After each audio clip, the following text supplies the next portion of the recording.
حکمرانوں کے ستائے ہوئے لوگ یہ اور زیادہ ایمان سے دور ہو جاتے. تو اللہ کرواتے ہیں کہ ابھی اتنا نہیں دیا جتنا ہم دینا چاہتے تھے. وجہ کیا ہے کہ ان کے لیے آخرت میں کچھ بھی نہیں ہے, کیونکہ اللہ کو نہیں مانتے. آخرت میں کچھ نہیں ہے ان کے لیے. اس کی مثال بالکل ایسے ہے کہ ایک باپ کے دو بیٹے ہوں, ایک فرما بردار اور ایک نافرمان. باپ کی اربوں خربوں کی جائیداد ہے, اربوں خربوں کی جائیداد ہے باپ کی, لیکن باپ کیا کر رہا ہے کہ ایک بیٹا جو نہیں مانتا اس کو پیسے دیتا ہے جیب خرچی, اور جو بیٹا مان کے چلتا ہے اس کو زیادہ لفٹ نہیں کراتا, اس کو صرف گٹکے کے 5 روپے 20 روپے یہ پکڑا دیا, سگریٹ اور رکشے کا کرایہ دے دیا, اس سے زیادہ نہیں. اب کوئی محلے والا آئے بولے یار یہ آپ کی مانتا نہیں ہے, اس کو تو آپ جیب خرچی دے رہے ہو اور وہ کچھ بھی نہیں مانتا, وہ آپ کی اتنی فرما برداری کرتا ہے. تو باپ جواب میں کہتا ہے بھائی پوری پراپرٹی اس کے نام کر چکا ہوں میں, اس کے لیے کچھ بھی نہیں چھوڑا, تو بس اس کو تھوڑا بہت دے رہا ہوں. اس کو اس لیے نہیں دے رہا کہ میرے مرنے کے بعد ساری پراپرٹی کس کی ہے, اس کی, اس کو تو آپ کر چکا ہوں میں. تو اللہ تعالیٰ نے جو اللہ کو نہیں مانتے آخرت سے ان کو آپ کر دیا ہے, کچھ نہیں ملے گا. مثل الذین کفروا بربہم, جو لوگ اپنے رب کا انکار کرتے ہیں, اعمالہم کرماد, ان کے عمل کی مثال راکھ کے ڈھیر کی طرح ہے, راکھ کا پہاڑ.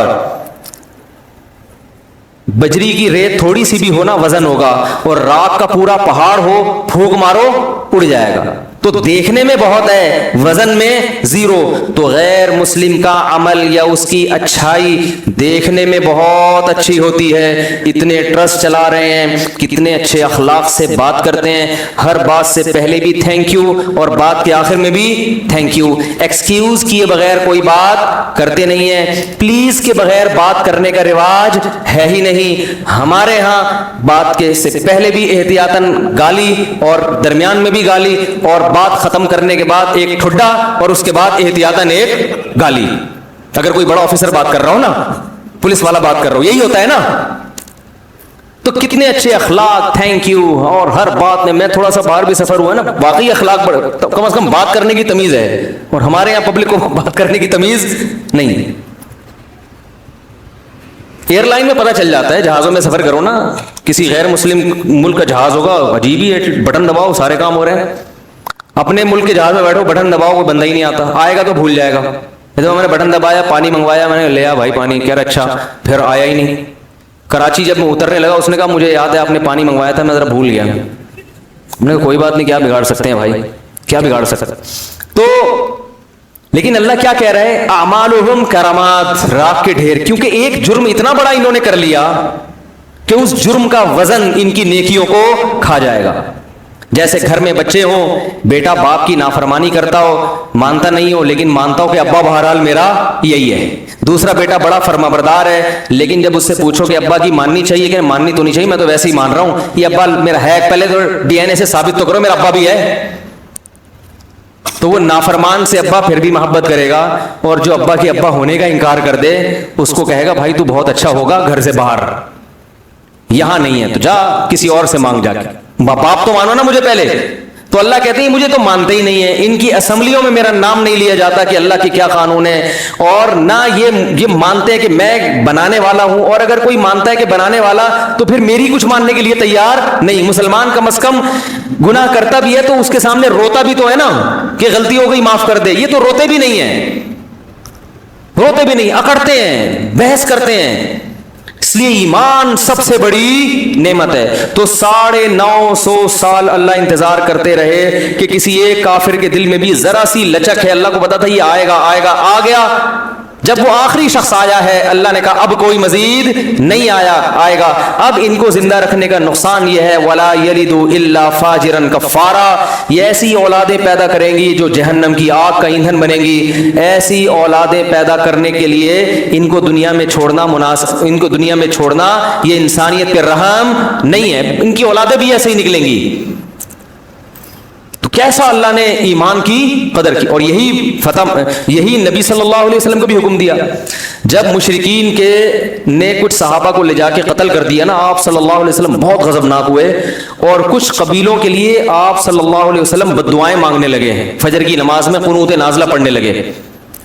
تو اللہ نے قرآن میں آیتیں نازل کی لیس لک من الامر شیء او یتوب علیہم او یعذبہم، اے نبی آپ ان کے لیے بد دعا نہ کریں کیونکہ ان میں کچھ ایسے لوگ ہیں جن کو توبہ کی توفیق ملنے والی ہے، کچھ ایسے ہیں جن کو توبہ کی توفیق اللہ کے علم میں ہے کہ وہ ایمان قبول کر لیں گے، تو اللہ نبی کی بد دعاؤں کو ان کی طرف پھیرنا نہیں چاہتے۔ ابو سفیان مسلمان ہو گئے تھے، ابو جہل کے بیٹے اکرمہ، نبی تو سب کے لیے بد دعا کر رہے تھے نا، جب بہت ستایا تھا انہوں نے، اور فرمایا کچھ ایسے جو ایمان قبول نہیں کریں گے تو اللہ ان کو خود عذاب دے دے گا، لیکن اس کے چکر میں ان لوگوں کو بھی بد دعائیں لگ رہی ہیں جن کی قسمت میں ایمان لکھا ہوا ہے۔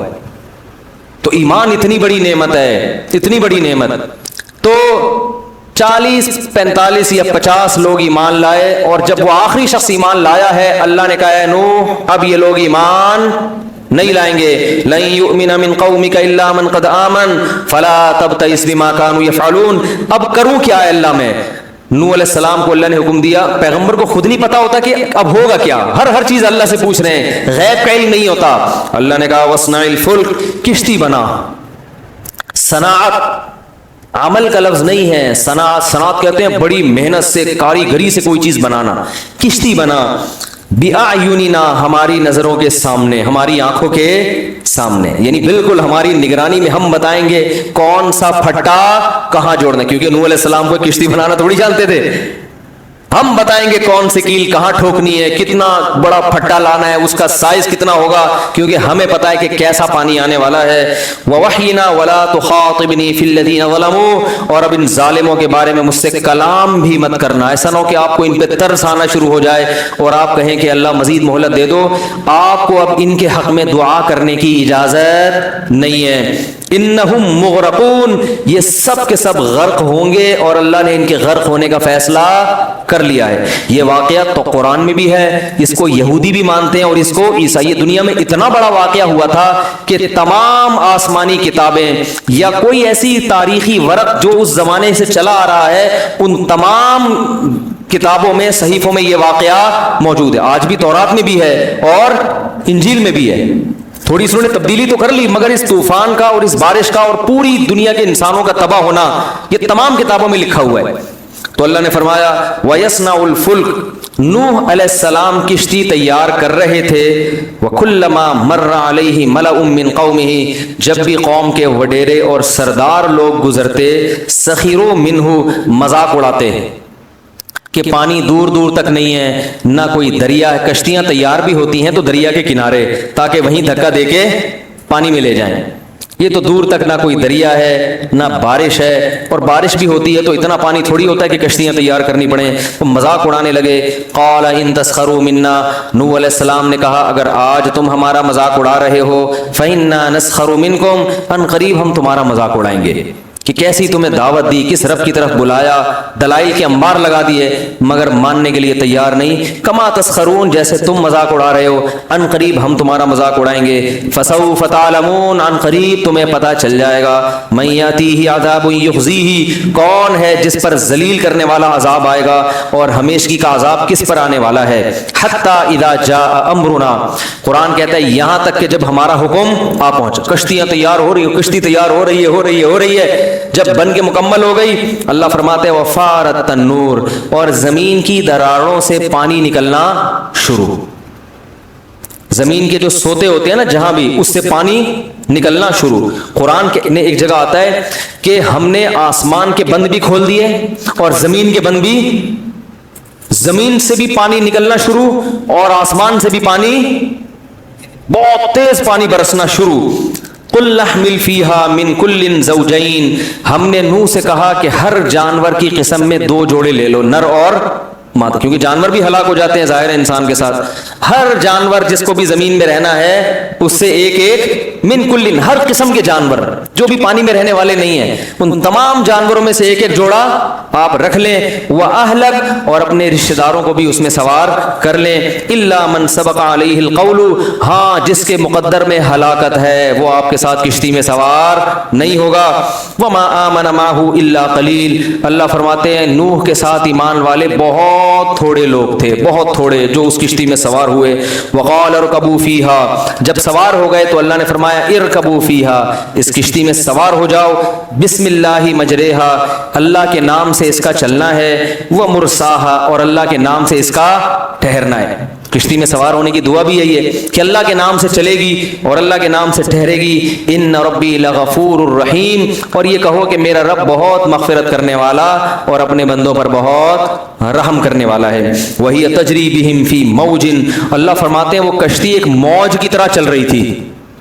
جیسے سمندر کی لہریں اوپر نیچے ہوتی ہیں تو کشتی بھی ایسے ہو رہی تھی. اتنا طوفان آیا, کل جبال, پہاڑ کی طرح, پانی کے اندر ایسے جیسے بہت بڑا پہاڑ ہچکولے کھا رہا ہو, ایسے چل رہی تھی. اس موقع پر نوح علیہ السلام نے اپنے بیٹے کو پکارا, وکان فی مازل, وہ ایک کنارے پہ کھڑا ہوا یہ منظر دیکھ رہا تھا. یا بنی ارکم معنا, اے میرے پیارے بیٹے, بنیا کہتے ہیں پیارے بیٹے, جب محبت سے بلانا ہوتا ہے نا, اے میرے پیارے بیٹے, ارکم معنا, میرے ساتھ کشتی میں ہمارے ساتھ سوار ہو جا, ولا تکم مع الکافرین, اور کافروں میں مت ہو, کلمہ پڑھ لے اور آ جا کشتی میں. قالا, تو کہنے لگا, سآوی الی جبل, میں ایک پہاڑ پہ چڑھ جاؤں گا, یعصمنی من الماء, وہ پہاڑ مجھے پانی سے بچا لے گا. جب انسان کی خواہشات سے آنکھیں اندھی ہوتی ہے نا تو یہ حال ہوتا ہے اس کا. یہ واقعات ہیں, مگر ان واقعات کو سن کر ہمیں اپنے گریبان میں جھانکنا چاہیے کہ ہمارے دل بھی ایسے سخت ہو چکے ہیں. اس نے کہا مجھے پہاڑ بچائے گا. نوح علیہ السلام نے کہا لا عاصم اليوم من امر اللہ الا من رحم, دیکھ آج جس پر اللہ رحم کرے گا نا وہی بچے گا, اپنی طاقت سے, وسائل اور اسباب سے کوئی بھی نہیں بچ سکتا. یہ بات ابھی ہو رہی ہے, قرآن کہہ رہا ہے وحال بینہم الموج, باپ اور بیٹے کے درمیان ایک لہر حائل ہوئی ہے. فکان من المغرقین, اور نوح علیہ السلام کے بیٹے کو لے کر اس نے پانی میں غرق کر دیا. قرآن میں دوسری جگہ آتا ہے اغرقوا فادخلوا نارا, پوری قوم غرق ہوئی اور آگ میں داخل. یہ قبر کا عذاب ہے. اس سے یہ بھی پتہ چلتا ہے کہ قبر کے عذاب کے لیے قبر میں دفن ہونا ضروری. لوگ کہتے ہیں نا قبر میں دفن نہیں ہوں گے تو کہاں سے عذاب ہوگا, تو اللہ کہہ رہا ہے سمندر پانی میں غرق ہوئے اور داخل کہاں ہوئے, آگ میں. آپ ایئر کنڈیشن کمرے میں سو رہے ہو اور خواب میں آگ میں جل سکتے ہو کہ نہیں جل سکتے؟ تو خواب کی مثال بھی, برزخ کی مثال بھی خواب کی طرح ہے. تو برزخ جب پانی میں مرتا ہے نا انسان تو کسی اور جہاں میں پہنچ جاتا ہے, وہاں آگ بھی ہے اور جنت کا باغ بھی ہے وہاں پہ. جب یہ وہ بیٹا بھی ہلاک ہوا تو سب ہلاک ہو گئے. قیل یا ارض ابلعی ماءکی, اللہ فرماتے ہیں ہم نے زمین کو کہا اے زمین اپنے پانی کو نگل لے. کیا عجیب بلاغت ہے, یہ نہیں کہا کہ جذب کر لے, یہ قرآن نگلنے کے لفظ سے بتا رہا ہے کہ اتنا پانی تھا کہ اگر جذب ہونا شروع ہوتا تو صدیاں گزر جاتی, بہت وقت گزر جاتا, وہ پانی ختم نہ ہوتا. اللہ کہہ رہے ہیں نگل. جیسے ایک پانی پینے کا طریقہ ہوتا ہے, بھائی آپ چوس کے گھونٹ بھر بھر کے پیتے ہو, اور ایک ہوتا ہے کہتے ہیں نا بس کڑوی چیز ہے ایک ہی گھونٹ میں نگل لو. تو اللہ نے فرمایا نگل, کھینچ اس پانی کو, زور لگا, تاکہ نوح علیہ السلام خشکی پہ اترنے کے قابل بن جائیں. ایسا نہ ہو یہ کئی سال اسی میں پڑے رہیں, بہت پانی ہے. تو یہ قرآن پانی کی کثرت بیان کر رہا ہے. ابلعی ماءکی, نگلنا شروع کر اس پانی کو, گھونٹ بھر بھر کے اپنے اندر کھینچنا شروع کر. ویا سماء اقلیعی, اور اے آسمان اس پانی کو اکھاڑ دے. اکھاڑنے کا لفظ, پانی آسمان پہ چپکا ہوا تھوڑی ہوتا ہے جو اکھڑے, وہ تو بادلوں میں ہوتا ہے. یہ بھی بلاغت ہے کہ جیسے شیٹرنگ ہو نا, اور وہ جب مکمل ہو جائے تو ایک ایک پھٹے کو اکھاڑا جاتا ہے, وہ اتنی مضبوطی سے چھت سے چپکا ہوا ہوتا ہے کہ اس کو اکھاڑا جاتا ہے. تو اللہ فرماتے ہیں اتنی کثرت سے پانی تھا کہ اگر ہم آسمان کو حکم دیتے نا کہ تھم جا, تو تھمتے تھمتے بھی کئی سال لگا دیتا. ہم نے کہا اکھاڑ کے اپنا کنیکشن پانی سے منقطع کر دے, اکھاڑ دے اس کو, طاقت اور قوت کے ساتھ اس کو دھکیل کے ختم کر دے, کیونکہ بہت وقت لگے گا, اتنا پانی برس رہا تھا. یہ سب بلاغت ہے, بلاغت بات کو سمجھانے کے لیے کہ پانی کی کثرت کتنی زیادہ تھی. وَيَا سَمَاءُ وَقْلِعِي وَغِيضَ الْمَاءُ, اللہ فرماتے ہیں اس طرح سے ہم نے پانی کو خشک کر دیا. وَقُضِيَ الْأَمْرُ, اور جو کام اللہ نے جس کا فیصلہ کیا تھا وہ فیصلہ اللہ نے چکا دیا.